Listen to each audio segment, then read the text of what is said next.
Hello, I'm Matthew Weinstock with Hospitals and Health Networks. As market changes sweep through the healthcare system, there's a growing belief that the independent hospital may go the way of the dinosaurs.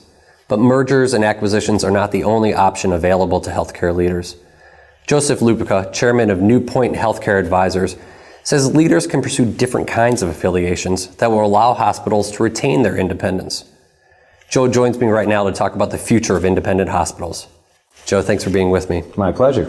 So we're seeing a great deal of activity in merger and acquisitions, and as I said, there seems to be a belief that maybe that's the model of the future. You don't really think so? Well, I think people are going to have to learn how to work together in the sandbox or not. That's their choice. I think most will choose to work together, but does it have to be a merger or an acquisition or a sale? It's no longer a binary choice. And so when we think about these affiliations that you've written about for some of our other magazines, tell me how those are manifesting themselves. Well, I think that they're manifesting themselves, first of all, by having hospital leaders try to consider what their objectives are. And what are the objectives of their community? And then to look for the features that they want, the elements. So independence, for example. Well, what are the attributes of independence that are good? Let's go after those attributes. What are the elements that are important for us to control, for local control? Let's go after those. But on the fulcrum, what's some capital that we need, perhaps? Or what is some cooperation that we'd like to get? So you reference this idea of local control. Talk a little bit more about what that means. Well, I'm glad you asked it that way, because a lot of people use local control as if it's a talismanic mantra, some magic potion.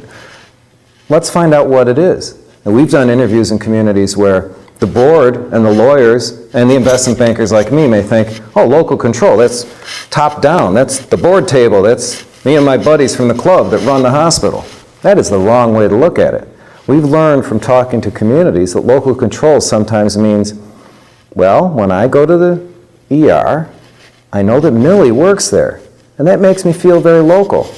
So this kind of bottom-up, this kind of user-friendly definition of local control is important. Again, look to the attributes of control, not the words themselves.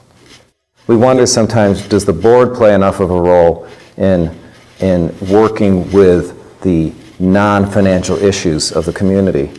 The bigger question is, are they staying in touch with their communities? Maybe your marketing and community outreach people can be out there talking to the community about what do you want? Not what do you want in a merger, but what do you want? And as they learn more and more about what we want, that is the community input that you can then feed into the affiliation discussion. Then in the end, when it's time to start announcing that you're closer to an affiliation, you can honestly go back to your community and say, you know, we listened to what you wanted. And in our fiduciary duty, we believe the best way to get what you want is to do this cooperative agreement.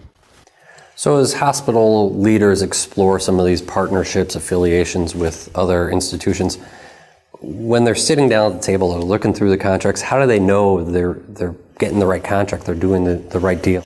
Well, I think the key to it all, you have to roll it way back to those community objectives. If you're communicating, talking to your community, talking to your patients, your caregivers, your medical staff about what's important to them, then you can set up something that we like to call the community objectives. And we treat them like the Ten Commandments. We etch them in stone as much as we can. We have the board adopt them as a resolution. If it's a public entity, we'll have the public entity pass it. We'll have the Chamber of Commerce pass a resolution in favor of it. We have these 10 or 12 community objectives. Start there. If you do that, then even if you've chosen your favorite partner and you're down to the lawyers, fighting over every paragraph, you can pull out those community objectives and say, Jim, that doesn't really fit number 7 very well, does it? Would you like me to call another meeting of the board and have a public session where you can come in and explain why you're not going to do number 7 anymore? Well, great, Joe. I appreciate you taking some time to talk to us today. Hey, it's my pleasure. For H&H Daily, I'm Matthew Weinstock. Thanks for tuning in.